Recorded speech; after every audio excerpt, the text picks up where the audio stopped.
afternoon. This is the international arbitrage on the 23rd of November, and so today I wanted to talk about the developments in crypto and digital assets. And now, of course, this is an area of much change. Things have changed a lot over the last 7 years. I first became involved with crypto back in 2015, and here we are today.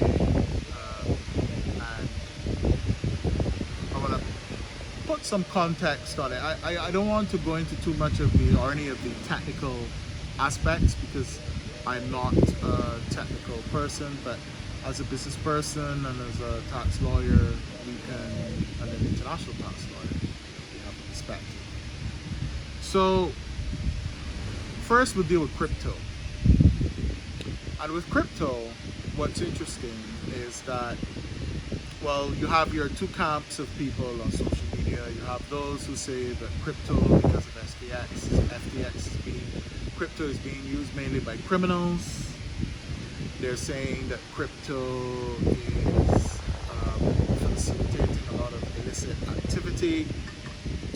And I posted this in writing, but it's the first time I'm addressing it on video, which is that, look, well, from my perspective, criminality is a function of human nature.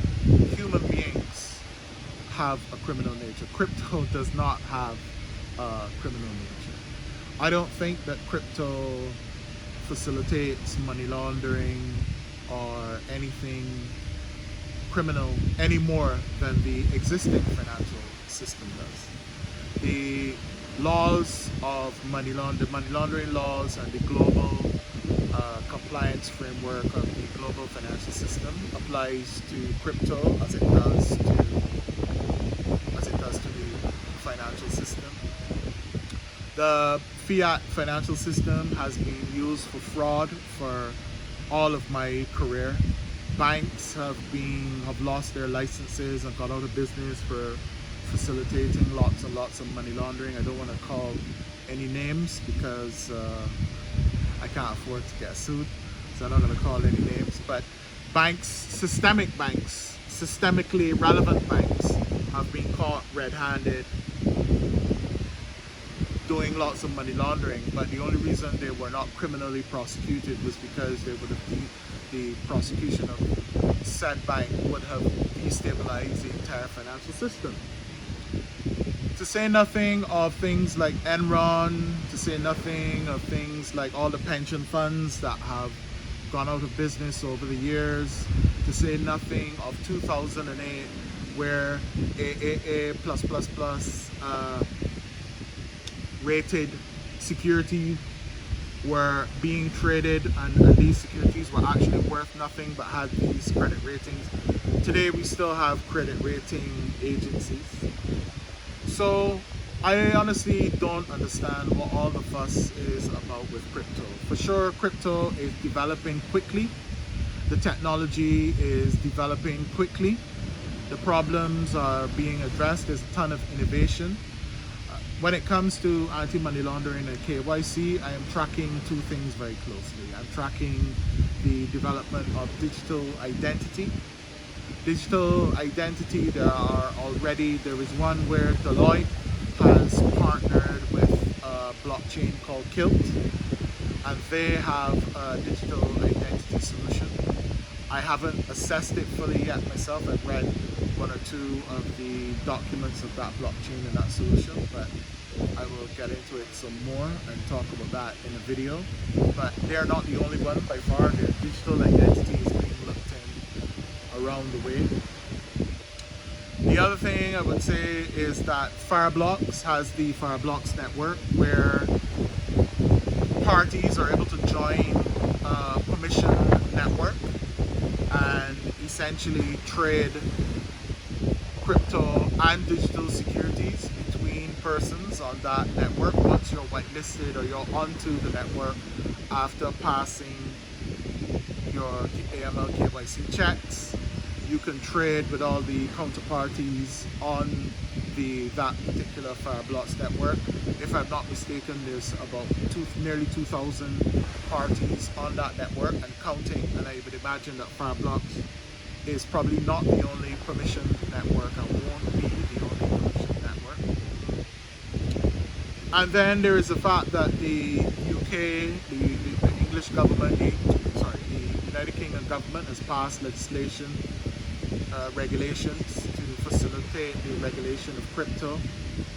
They have passed legislation to deal with stablecoins. Stablecoins are an important part of the ecosystem. And what else is there? There are a number of corporations that have, Disney recently was the most, but my favorite NFT project is the Guy Vaynerchuk project, which is the Friends NFTs. But I think now there are other corporations that have joined and are doing NFTs at the moment. Disney was the most recent one. Starbucks has done it. Disney has done it. Other companies have done it. So for me, all of this is anecdotal evidence that the innovation will continue. And then also last week it was reported that a number of banks, a German bank, essentially has become regulated and is able to custody crypto. And a number of banks have the ability to custody crypto. So therefore, from my point of view, as an international tax lawyer, one of the biggest problems that we have is international transactions shaping the taxation, shaping the ability of people to do international business, investment, and wealth management. International structures are heavily impacted by the ability of that business to access the banking system. Many international SMEs, just by the fact that they're SMEs and small, not objectively anything about them, makes them flagged as high risk by the banks in the existing financial system. Banks flag international SMEs as high risk because banks do not have the systems and cannot cost effectively afford the systems that would be required to actually get to know the thousands and thousands of SMEs that are doing international business. So the reason why banks flag international SMEs as high compliance risk is not because of the objective nature of these international SMEs is actually risky. They are flagged as high risk because the banks do not have the systems to be able to assess the level of compliance risk that actually in fact applies to those owner-managed SMEs. And so this is the system that we live in. Now, cryptocurrency is atomic transactions, which means instantaneous transfers. Digital identity is solving the AML KYC. AML KYC manually involving the collection of no less sometimes than 10, 20 documents, then a source of funds study and other things. This is crying out for innovation, and digital identity is very much capable of resolving this. But I won't talk too much more about that. What we'll talk about then is crypto and its ability to facilitate instantaneous transactions. Stablecoins can facilitate instantaneous transactions. All cryptocurrencies are not equal, but many cryptocurrencies have reasonable price mechanisms, which means that they're not overly volatile and can be used within reasonably for transfer, for transfers of economic value, for payment, for receiving payment.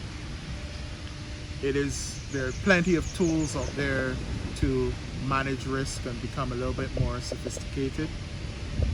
So I am not recommending any, I'm not here to sell crypto, I don't sell crypto, but I see its practical uses, and it is a way of circumventing the banking system. and certainly engaging circumventing the banking system that are stuck in the past and engaging with the banks that are innovating the fastest. This is the way I see things going. So in my next video on crypto, I will talk about how crypto actually raises some interesting implications for international tax planning as we do things. Thank you.